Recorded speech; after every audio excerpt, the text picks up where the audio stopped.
নির্দিষ্ট করে বলতে পারবো না, কারণ আমার শত্রুর অভাব ছিল না। যারা রাজনীতি করে তাদের শত্রু বানাতে হয় না, এমনিতেই হয়ে যায়। এখনো পর্যন্ত কারা আমাকে উঠিয়ে নিয়ে গিয়েছিল তা আমি জানি না, তবে যে কটা দিন ওখানে ছিলাম আমার সারা জীবন ধরে মনে থাকবে। একজন মোটা করে দেখতে কোকড়া চুলের ছেলে ছিল। সে রড গরম করে আমার শরীরের জয়েন্টে জয়েন্টে পিটিয়েছিল। আমার হাত পায়ের কাঁচা নখ ব্রাশ দিয়ে টেনে টেনে তুলেছিল। বলে তিনি থেমে যান। রুমানা ফারহানা আঁতকে উঠল। গরম রড কাঁচা নখগুলো টেনে টেনে তুলছিল, কি ভয়ঙ্কর ছিল বাপরে। জি, আমার পায়ের তালুতেও অসংখ্য ছ্যাঁকা দেওয়া হয়েছে, এই দেখুন। বলে তিনি পায়ের তালু তুলে দেখালেন। রুমানা ফারহানা মুখটা আকস্মিক আঁতকে কুকড়ে গেল। বলে মাই গড, এভাবে ছ্যাঁকা দেওয়া হয়েছিল আপনাকে? সহ্য করেছিলেন কেমনে? শুধু এখানে না, পিঠেও অসংখ্য আছে। তবে মজার ব্যাপার কি জানেন, যখন আমাকে পিটানো হতো, ছ্যাঁকা দেওয়া হতো, নখ টেনে ওঠানো হয়েছিল, আমি টেরই পেলাম না। পরে অবশ্য তার ব্যথা থেকে যেত, যা সহ্য সীমার বাহিরে ছিল। যখন আঘাত করা হতো তখন ব্যথা টের না পাওয়ার অবশ্য কারণ ছিল। আমাকে অতিরিক্ত পাওয়ারের ড্রাগ পুশ করা হয়েছিল, যার কারণে ঝুলন্ত অবস্থায় আমি জ্ঞান হারানোর ন্যায় মরার মতন ঘুমিয়েছি। 3 দিন পর্যন্ত আমার মুখে কোনো খাবার কেন, এক ফোঁটা পানিও জোটেনি। এরপরে শুধু দুপুরে এক টুকরো রুটি দিত, তাও ওদের মধ্যে একজন এসে খাইয়ে যেত। যে কদিন ওখানে ছিলাম আমাকে ঝুলিয়ে রাখা হয়েছিল, নিচে মাথা উপরে পা তুলে বাঁধা ছিল। এর মধ্যে সজ্ঞানে একদিন হকি স্টিক দিয়ে পিটানো হয়েছিল। পুরো শরীর সেদিন ফুলে বাজে অবস্থা হয়েছিল। এত কিছু হয়ে গেল অথচ আপনার পরিবার, আপনার স্ত্রী কেউ কিচ্ছু জানে না? না, তারা জানবে কি করে? আমি তো কারোর সঙ্গে যোগাযোগই করতে পারিনি। ও হ্যাঁ, আর একটা কথা, আমার ফোন, চাচ্চুর ফোন সব আমার কাছেই ছিল। ওরা আটক করার সময় সব নিয়ে গেছে। পুরা 7 দিন ধরে আমায় পিটানো হয়েছিল। ওখানে 10 দিনের মতন ছিলাম। এই 10 দিনে আমার ঠিক মতন জ্ঞান ছিল না। এর মধ্যে ওদেরই একজন ছেলে এসে একদিন আমাকে বলল, না ভাই, আমি তো আপনার একজন বড় ভক্ত। আপনাকে যারা তুলে আনছে ওরা তো আপনাকে রাখবে না ভাই।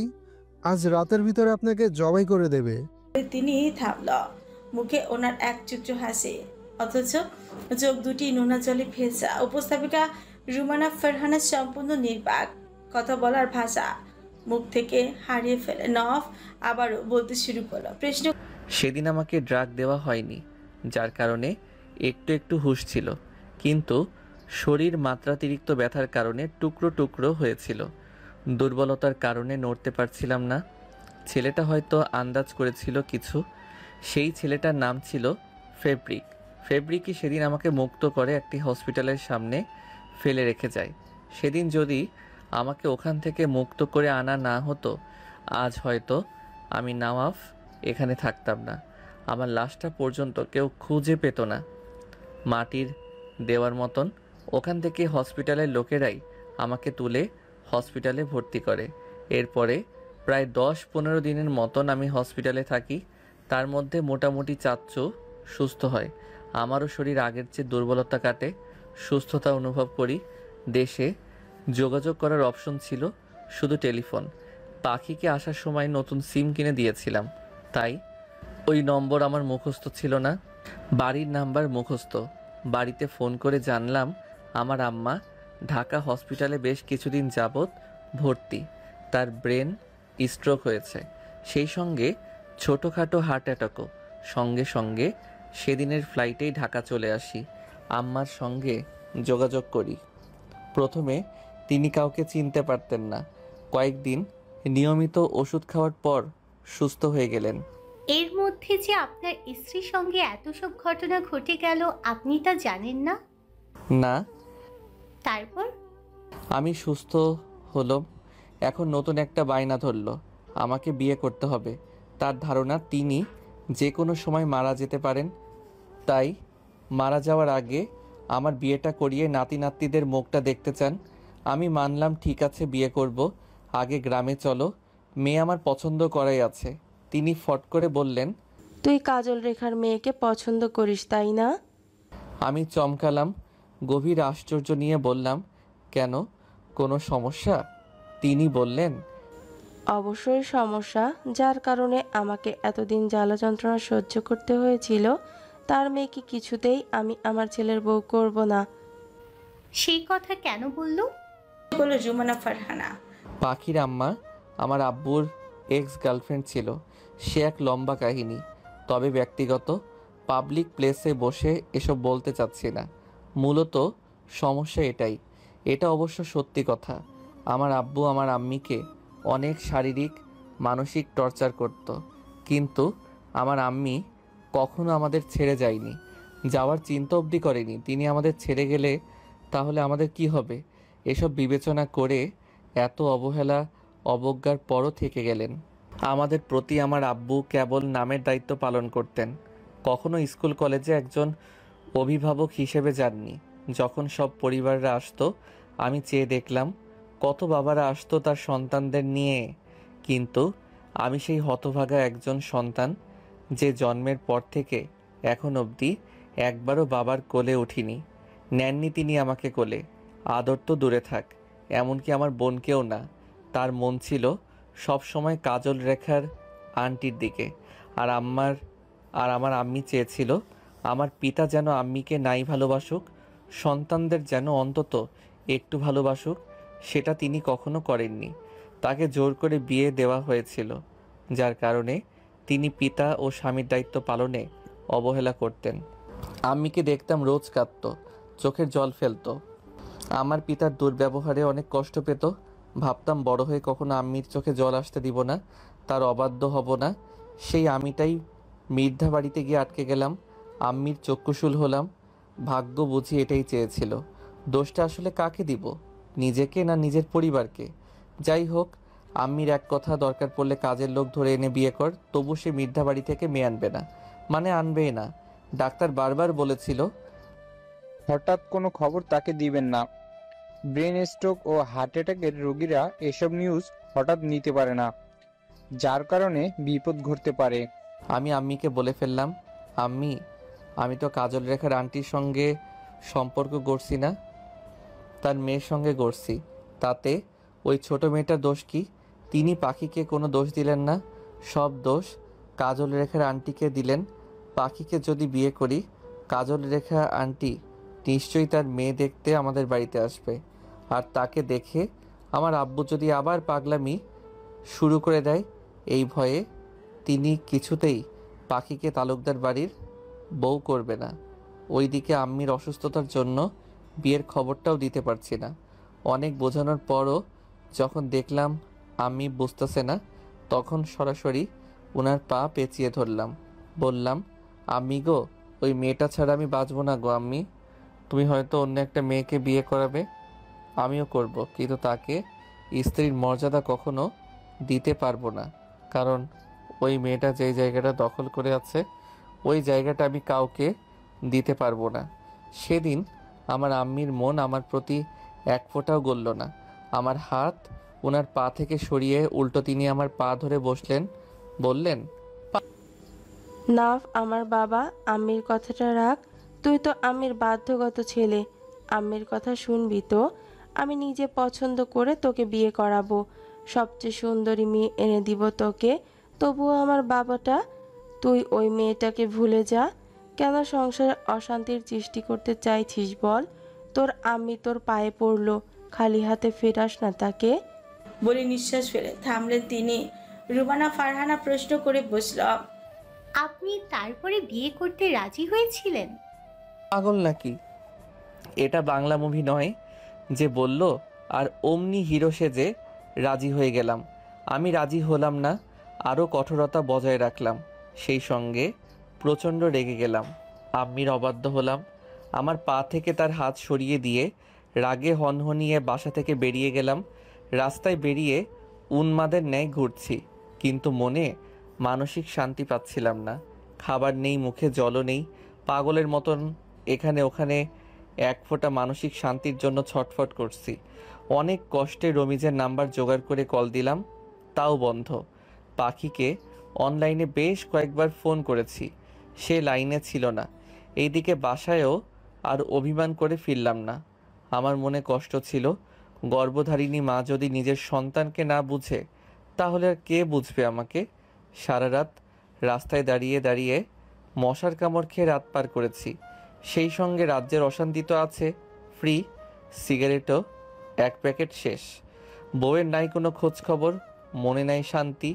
ভাবলাম ভোরের দিকে গ্রামে যাব, কিন্তু খুব ভোরে খবর এলো আম্মি আবারও স্ট্রোক করেছে। তার মুখটা বেঁকে গেছে, মুখ দিয়ে কথা বলতে পারছে না, বাথরুমে পড়ে গিয়েছিল। গতকাল সারা রাত ঘুমাইনি, ঔষধ খাবার কিচ্ছু খাইনি। ডাক্তার বলল, রোগীকে এত প্রেশার দিবেন না, আরেকবার স্ট্রোক করলে সরি, আমরা আপনার আম্মিকে বাঁচাতে পারবো না। তবে আর একটা কথা, ওনাকে উত্তেজিত করবেন না, এমন সব কথা ওনাকে বলবেন না যেসব শুনলে ওনার টেনশন বাড়ে। আমি ব্যক্তিগত আলোচনা করলাম ডাক্তারের সঙ্গে, জানালাম আমি বিবাহিত, কিন্তু আমার আম্মি এসব জানে না। তিনি নতুন করে আমাকে বিবাহ করাতে চান। সবটা শুনে ডাক্তার সেদিন আমায় বলেছিল, দেখুন, ওনার মাথায় যেহেতু বিবাহের ভূত চেপেছে, আপনি এক কাজ করুন, আপনার পরিচিত কোন এক বান্ধবীকে ডেকে এনে ছোট্ট করে একটা বিয়ের নাটক করে নিন।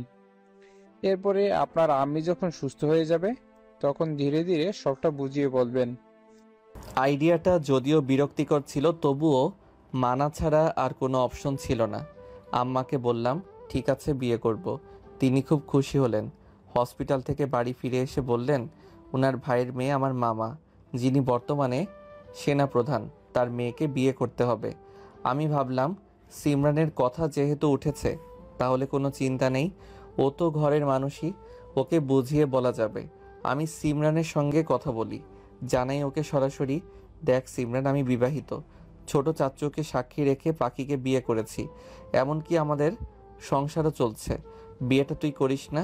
ও গিয়ে আম্মাকে বলল কি জানেন, আমার নাকি এই বিয়েতে কোনো আপত্তি নেই। সেদিন আমার মেজাজ অনেক চওড়া হয়ে গিয়েছিল, ওর গাল ফাটিয়ে একটি চড়ও দিয়েছিলাম। আম্মা আমাকে ধমকিয়েছিল, আমি রাগ দেখাতে যাইনি। ভেবেছি শহরে বসে বিয়ে করলে হয়তো আমার বন্ধুদের মধ্যে কোনো একজনের বাবাকে ধরে কাজী বানিয়ে নিয়ে আসতে পারবো। বাট বিয়েটা যখন গ্রামে বসে করার সিদ্ধান্ত হলো, আমার মাথায় যেন বিনা ঝড়ে বাজ পড়ল। আমি তো চিন্তায় শেষ, কারণ আমার ছোট্ট কিশোরী বউটা তো এমনিতেই ভীষণ অভিমানী, তার ভিতরে আবেগ কেন্দ্রিক। যদি এই কথা একবার সে শুনে, নিশ্চয়ই খারাপ কিছু করে বসতে পারে। ভেতরে ভেতরে চিন্তায় চিন্তায় অস্থির হয়ে উঠলাম। আমাকে কোনোভাবেই বুঝিয়ে উঠতে পারলাম না। তিনি রীতিমতন গ্রামে আমাকে নিয়ে চলেই এলেন। গ্রামে আসার পর আমি যেই নতুন ফোন আইপড কিনেছি সব তিনি নিয়ে নিলেন এবং বাচ্চাদের মতন ঘরে সর্বদা আমার সামনে বসে পাহারা দিতে থাকলেন। মানে এক প্রকার গৃহবন্দী যাকে বলে। তার ধারণা আমাকে বাইরে বের হতে দিলেই আমি কাজল রেখা আন্টির মেয়েকে নিয়ে ভেগে যাব। ওইদিকে পুরো এলাকা জুড়ে জেনেছে যে আমার বিয়ের প্রোগ্রাম হচ্ছে। রুমে বসে কিচ্ছুটি টের পাচ্ছিলাম না। টের পেলাম সেদিন, যেদিন আমার গায়ে হলুদ। বড় বড় বক্স আনা হয়েছে। আমার ছেলেপেলেরা আমার সঙ্গে দেখা করতে আসলে আম্মি দেখা করতে দিত না, পুরাই বাচ্চামো শুরু করে দিত। এমনকি আমি বাথরুমে গেলেও তিনি বাথরুমের সামনে দাঁড়িয়ে থাকতেন। কি অদ্ভুত আচরণ! আমি প্রচণ্ড বিরক্ত হয়ে গেলাম। রাতে আমার বেডের নিচে বিছানা করে ঘুমাতো, যেটা ছিল মাত্রাতিরিক্ত। তার অসুস্থতার জন্য আমি কিচ্ছু বলতেও পারছিলাম না। এর মধ্যে গায়ে হলুদের আগের দিন রমিজ আসলো। ওর মুখটা ছিল শুকনো ও বিরস। ওর হাস্যহীন মুখটা দেখে আমার কেমন জানি সন্দেহ হয়েছিল। বুকটা চিনচিন করে ব্যথা করে উঠেছিল। মনের মধ্যে অদৃশ্য এক চিন্তা এসে ভিড় জমালো। মাথায় শুধু একটা কথাই এলো, আমার পাখির কিচ্ছু হলো না তো? সেদিন ওর সঙ্গে পাখির প্রসঙ্গ নিয়ে কথা বলতে পারছিলাম না, কারণ আম্মি সামনে ছিল। তারপর দিন সন্ধ্যায় গায়ে হলুদের দিনেই অঘটনটা ঘটল। ওই দিনই আমার জীবনের সবচেয়ে কঠিনতম ভয়ঙ্কর মুহূর্ত ছিল, যা আমি কোনোদিনও ভুলব না। বলেই তিনি থেমে যান। ওনার মুখশ্রী দেখে বোঝা গেল ভেতরে ওনার বজ্র কষ্ট হচ্ছে। হয়তো কাউকে সেটা দেখাতে কিংবা বোঝাতে পারছে না। কপাল ঘামছে, মুখটা মলিন। বলতে আর ইচ্ছুকও নন তিনি। বড় বড় শ্বাস ফেলে নিজেকে স্বাভাবিক রাখতে চায়। ওনার অবস্থা দেখে রুমানা ফারহানা সঙ্গে সঙ্গে প্রসঙ্গ পাল্টাল।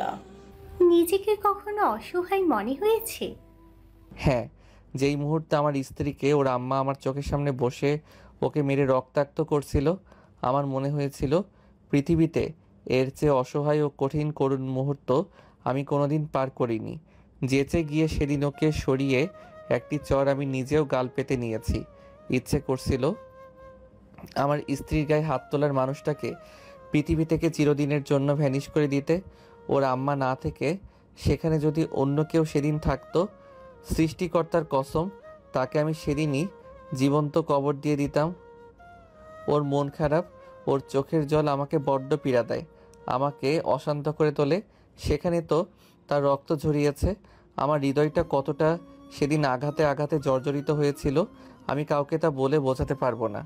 জীবনে ভুল যা করার সব তো করেই ফেলেছি, যার কোনো ক্ষমা হয় না। নেক্সট করে আমি ভুল করতে চাই না। ওকে যদি একবার পেয়ে যাই, আমি হব পৃথিবীর সর্বশ্রেষ্ঠ ধনী। টাকা পয়সা বাড়ি গাড়ি সবই আমার আছে, নেই শুধু আমার শখের প্রিয় নারীটি। আপনার দেখা পৃথিবীর শ্রেষ্ঠ একজন নারীর নাম বলুন। আমার স্ত্রী মিসেস পাখি তালুকদার। আপনার আম্মি না হয়ে আপনার স্ত্রী কেন শ্রেষ্ঠ নারী হতে গেল? দেখুন, মা জন্ম দিয়েছে এটা যেমন সত্য, ঠিক তেমনি আবার এটাও সত্য যে তিনি নিজেই আমাকে নিঃস্বার্থভাবে নিঃসীম ধ্বংসের পথের দিকে এগিয়ে দিয়েছেন। শুনেছি মায়েরা নাকি নরম হয়, কোমল হয়, তাদের আঁচলের ঘ্রাণ অতি সুমধুর হয়। আবার মা শব্দটি মমতায় ঘেরাও হয়। মায়েরা নাকি সন্তানের মুখ দেখে সব বুঝে ফেলে, কিন্তু আমার মা কেন আমায় বুঝলো না, কেন দেখলো না? আমার ভেতরে দগদগে তাজা ঘায়ের উষ্ণ ব্যথা।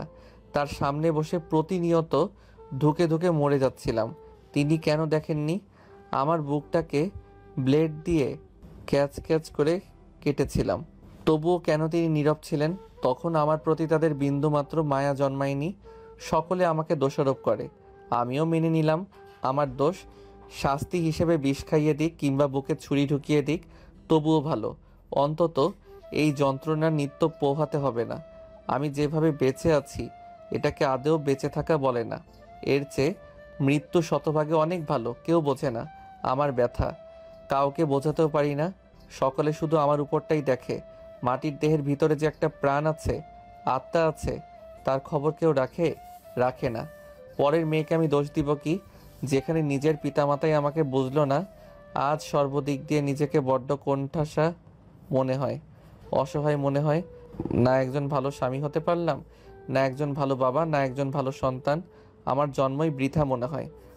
বলে তিনি মুখ ঢেকে ফুপিয়ে কেঁদে ওঠে। চোখ দিয়ে ওনার ঝরঝর করে নোনা পানি বেরিয়ে যাচ্ছিল। এবার আর টিস্যু দিয়ে চোখের পানি তিনি মুছলেন না, বরঞ্চ নাক টেনে আবারও বললেন, আমার মনে হয় কি জানেন, এই দুনিয়াতে জন্ম নেওয়াটাই আমার কঠিন পাপ। যাদের বোঝাতে গিয়েছি যা তারা বুঝেনি, যা বলতে চেয়েছি বলতে পারিনি, যা চেয়েছি তা পাইনি। নিঃস্বার্থভাবে যদি কেউ একজন আমাকে ভালোবাসেন, সে আমার রব, আর কেউ না। আহা মাওলা, কি জীবন দিলা! জন্মের পর থেকে এই পর্যন্ত কষ্টের কোনো শেষ নেই। মানুষ বলে টাকা পয়সা ধন সম্পদ হলে সুখের অভাব থাকে না, কিন্তু আমি বললাম এটা সম্পূর্ণ ভুল ব্যাখ্যা। টাকা পয়সা যদি সুখ বয়ে আনতো তাহলে আমার কোনোদিন কষ্ট পোহাতে হতো না। সুখের জন্য টাকা পয়সার প্রয়োজন নেই, একজোড়া বিশ্বস্ত হাতই যথেষ্ট। যে হাত যে কোনো অবস্থাতেই পরিস্থিতি ভরসা হারাবে না, বিশ্বাস হারাবে না। যে হাত দিন শেষে একজন ছায়া বৃক্ষের ন্যায় প্রশান্তিময় হবে, যে কোনো অবস্থাতে আপনাকে অবিশ্বাস করবে না। আফসোস, সবার ভাগ্য অমন হয় না। আমি কাউকে দোষ দিচ্ছি না। পিতার জায়গায় পিতা ঠিক, মায়ের জায়গায় মা ঠিক, বউয়ের জায়গায় বউ ঠিক। শালার ঠিক নেই শুধু আমি নিজে। সবাইকে একসঙ্গে নিয়ে সুখী পরিবারের একটা স্বপ্ন দেখাই আমার পাপ ছিল। একটা ছোট্ট সংসারের লোভ করা ছিল আমার পাপ। আমি পাপিষ্ঠ, আমার আত্মাও পাপিষ্ঠ। আমি চাই না আমার পরিবারের মতন কারো পরিবার হোক। মুসলিমদের তো পরের জন্ম বলে কিচ্ছু থাকে না। যদি থাকে, আমি ওই জন্মে এতিম হয়ে জন্মাতে চাই, কিংবা কোনো রিক্সাওয়ালা বা চাষার সন্তান হিসেবে জন্ম নিতে চাই, যারা আমার কদর বুঝবে। সৃষ্টিকর্তার কাছে একটাই আবেদন, আমার পরিবারের মতন এমন পরিবার কাউকে দিও না মাবুদ।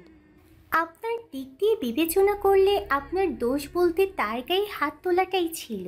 এরপরে বহুবার তার কাছে আপনি ক্ষমা চেয়েছেন, কিন্তু তিনি করেননি। আপনার কথা যেমন সত্য, আবার এটাও তেমন সত্য, নারীরা স্বভাবগত অভিমানী হয়, তবে তাদের মনটা কিন্তু কোমল। সে আপনাকে ভালোবেসেছিল, আপনাকে নিঃস্বার্থভাবে বিশ্বাস করেছিল, কিন্তু তার খারাপ সব পরিস্থিতিতে সে আপনাকে পাশে পায়নি। তবুও তার অভিযোগ ছিল না, অভিযোগ ছিল কিন্তু তার প্রতি আপনার মুখ ঘুরিয়ে নেওয়া, যেটা ওনাকে প্রবলভাবে আঘাত করেছে। সেদিন স্ত্রীর মর্যাদা না দেওয়া, এটা তাকে মানসিকভাবে বিধ্বস্ত করে দিয়েছে। এই বিষয়ে যদি কিছু একটু বলতেন। ধন্যবাদ মিস ফারহানা। হ্যাঁ, আমি স্বীকার করছি ওনার কোনো খারাপ পরিস্থিতিতে আমি ওনার পাশে ছিলাম না এবং থাকতে পারিনিও। এটা আমার জন্য কঠিন দুর্ভাগ্য। তবে ওনার গায়ে আমি কখনো হাত তুলতে চাইনি, ইভেন কখনো কল্পনাও অবধি করিনি। মাঝে মধ্যে রাগের বশে একটা দুটো চট দিয়েছিলাম, ব্যাস অতটুকুই, এর বেশি না। কিন্তু সেদিন কেন অমন করলাম? তাকে কিভাবে পারলাম নিজ হাতে আঘাত করতে? যে হাত দিয়ে তাকে বুকে জড়িয়ে রাখতাম, আদর করতাম, দীর্ঘ রজনী ধরে ভালোবাসতাম, আগলিয়ে রাখতাম, কিভাবে পারলাম ওই পাপিষ্ট হাত তার শরীরে ওঠাতে? আরে সে তো আমার প্রাণ ছিল, তাকে মারার কথা আমি দুঃস্বপ্নেও ভাবি না। সেই তাকে আমি নিজ হাতে গলা চেপে ধরেছিলাম। যতবার এই নির্মম সত্যটা আমার মনে পড়ে, ততবার আমার বুকটা পড়ে আর হাতটাকে কেটে টুকরো টুকরো করে দিতে ইচ্ছে করে। কেন করলাম অমন? কেন ধরলাম তার গলা টিপে? এই আফসোস, আক্ষেপ আমার ততদিন পর্যন্ত থেকে যাবে যতদিন পর্যন্ত আমি বেঁচে থাকব। যখন ওর গলাটা চাপ দিয়ে চেপে ধরেছিলাম, নিশ্চয়ই আমার কলিজাটার তখন অনেক কষ্ট হয়েছিল, যন্ত্রণা হয়েছিল। ওসব মনে পড়লে আমি ঠিক থাকি না, ঠিক থাকতে পারিও না। এই পাপিষ্ট আত্মা নিয়ে তখন আর বাঁচতে ইচ্ছে করে না। তখন দগদগে আগুনের মধ্যে লাফিয়ে পড়তে ইচ্ছে করে। তাকে আঘাত করার পর আমি নিজেও মানসিকভাবে বিধ্বস্ত ছিলাম। মনে শান্তি ছিল না, শরীরে শান্তি ছিল না। মানুষের জীবনে যেমন বাঁচতে পানির প্রয়োজন হয়, ঠিক তেমনি আমার জীবনে তার প্রয়োজন ছিল। আমার কেন জানি মনে হচ্ছে আপনি কিছু লুকাচ্ছেন। তিনি ধূর্তমান মুখে এক টুকরো হাসলেন। এমনটা কেন আপনার মনে হলো? মানুষ যখন তাড়াতাড়ি কথা বলে তখন সে কিছু লুকাতে চায়। আমি জানতে চাই সেই সত্যিটা কি। বলতে ইচ্ছুক নই আমি। আপনি সেই দিন মিস অনন্যা রহমানকে স্ত্রীর পরিচয় দিতে চেয়েছিলেন, কিন্তু কারণবশত দিতে পারেননি, রাইট? নফ চট করে অবাক নজরে রুমানা ফারহানার দিকে তাকালো। পরক্ষণে নিজেকে ঠিক করে নিয়ে বলল, উপস্থাপিকা না হয়ে আপনার গোয়েন্দা অফিসার হওয়া উচিত ছিল। আপনি হয়তো জানেন না, একসময় আমি নিজেই একজন গোয়েন্দা অফিসার ছিলাম। এরপরে কোনো কারণবশত চাকরিটা আমার চলে যায়। ওকে, বাট আমি ব্যক্তিগত কথা শেয়ার করতে চাইছি না। তবে যা করেছি আমার স্ত্রীকে বাঁচানোর জন্য করেছি। সেদিন যদি আমি সকলের সামনে বসে তাকে নিজের স্ত্রী হিসেবে স্বীকৃতি দিতাম, সঙ্গে সঙ্গে তার লাশ মাটিতে পড়ে যেত। চতুর্দিক দিয়ে তার দিকে রাইফেল তাক করা ছিল। আমার একটা স্বীকারোক্তিতে তার দেহটা ঝাঁঝরা হয়ে যেত। মানুষ বলে ঘরের শত্রু বিভীষণ, ঠিক তেমনটাই হয়েছে আমার সঙ্গে। আমার আপন মানুষরাই আমার ক্ষতির হুমকির সম্মুখীন হয়ে দাঁড়িয়েছিল। সব কিছু কন্ট্রোলে রাখার আগেই দাবার গুটি অন্য একজন এসে পাল্টে দিল। চাইলেও সেই মুহূর্তে আমি কিচ্ছু করতে পারিনি। পরিস্থিতি হাতের নাগালের বাহিরে চলে গিয়েছিল। তবে এটা সত্যি, ওর গলাটা চেপে ধরেছিলাম আমি, যেটা আমার জন্য নিন্দাদায়ক। তখন বিষয়টি আমি জানতাম না যে সিমরান ওকে গালি দিয়েছিল, পরে জেনেছি। আপনার ঘরের শত্রু কে ছিল? আমার সেজো চাচা জাহিদ তালুকদার। তিনি বর্তমানে কোথায়? নিরুদ্দেশ। কত বছর ধরে? সঠিক জানি না, তবে 5-6 বছর ধরে হবে হয়তো। তার পরিবারের সঙ্গে কোনো যোগাযোগ আছে? না, সবার কাছে তিনি মৃতের ন্যায়। সত্যি নিরুদ্দেশ? বাট আমার তা কিন্তু মনে হচ্ছে না, কারণ এমনও হতে পারে তিনি আর বেঁচেই নেই, আর এর পেছনে আপনি কোনোভাবে জড়িত নয় তো? নব গাদুলি হাসল। হ্যাঁ, আপনি আমারে উল্টাপাল্টা ব্লেম দেন, আর পুলিশ এসে টকশোর দরজার সামনে আমার জন্য দাঁড়িয়ে থাকুক, বের হওয়ার সঙ্গে সঙ্গে সন্দেহজনক আমাকে গ্রেফতার করে নিক। ভাই, এমনিতেই ভয়ের মধ্যে আছি। বউ আমার উকিল ম্যাডাম কবে কখন জেলে ঢুকিয়ে দেয়, তাই ভাবছি এখন থেকেই কাঁথা বালিশ রেডি করে রাখবো। কবে কখন চিঠিপত্র এসে পড়ে বলা কওয়া তো যায় না। ওনার কথা শুনে রুমানা ফারহানা হো করে হেসে দিলেন। আপনি তো দারুণ মজার লোক, চমৎকার হাস্যকর কথা বলেন। এমন লোককে কেউ উপেক্ষা করতে পারে? সে পারে, তার হৃদয় কঠিন ধাতুর তৈরি। আপনার স্ত্রীর কাছে কিন্তু তার পিতা আর বন্ধু শ্রেষ্ঠ পুরুষ ছিল। হতেই পারে, বাট সেটা আমার ব্যর্থতা নয়, আমাকে বুঝতে না পারার তার ব্যর্থতা। ওকে, নেক্সট প্রশ্ন। ওনার ব্যবসায়িক কর্মটি আপনি কোন দৃষ্টিভঙ্গিতে দেখেন? রেসপেক্ট। আমি সম্মান করি তার পরিশ্রমকে, তার মেধাকে। খুব কম মানুষই পারে এত অল্প সময়ের মধ্যে সফলতা অর্জন করতে, যেটা তিনি মাত্র কয়েকটা বছরের মধ্যে করে দেখিয়েছেন। আন্তর্জাতিক স্বীকৃতি লাভের পাশাপাশি জাতীয় পুরস্কারও পেয়েছেন। এই হিসেবে তাকে নিয়ে আমি গর্ব করি। কখনো কি নিজের ভুলের কারণে তার কাছে ক্ষমা চাওয়া হয়েছে? হ্যাঁ, অসংখ্যবার চাওয়া হয়েছে। এমনও হয়েছে তাকে একটা চড় দিয়েছিলাম, সেই জন্য সে আমার সঙ্গে রাগ করে 3 দিন যাবৎ কথা বলেনি। তারপরে আমি তার রাগ ভাঙাতে জানালার সামনে গিয়ে রাতের আধারে কান ধরে দাঁড়িয়েছিলাম। এরপরে কি ক্ষমা করেছে? তখন করেছে, কিন্তু এখন আর ক্ষমা করে না। তার মন পাথরের মতন শক্ত হয়ে গেছে যে। আপনি সবকিছু খুলে তাকে বলেননি কেন? তাহলে আপনাদের এত বছর ধরে আলাদা থাকতে হতো না। বলতে চেয়েছি, সে শুনতে চাইনি। তার উপর অভিমান হয়? হয়তো বড্ড অভিমান হয়, কিন্তু আমি অভিমান করি না, করতে পারিও না। গোটা মানুষটাই যে আমার, তার উপর অভিমান করাটা আমার কাছে বড্ড বেমানান ঠেকে। কারণ আমি যদি অভিমান করে মুখ লুকিয়ে বসে থাকি, তাহলে তাকে বিরক্ত করবে কে, জ্বালাবে কে? বলে তিনি স্মিত হাসলেন।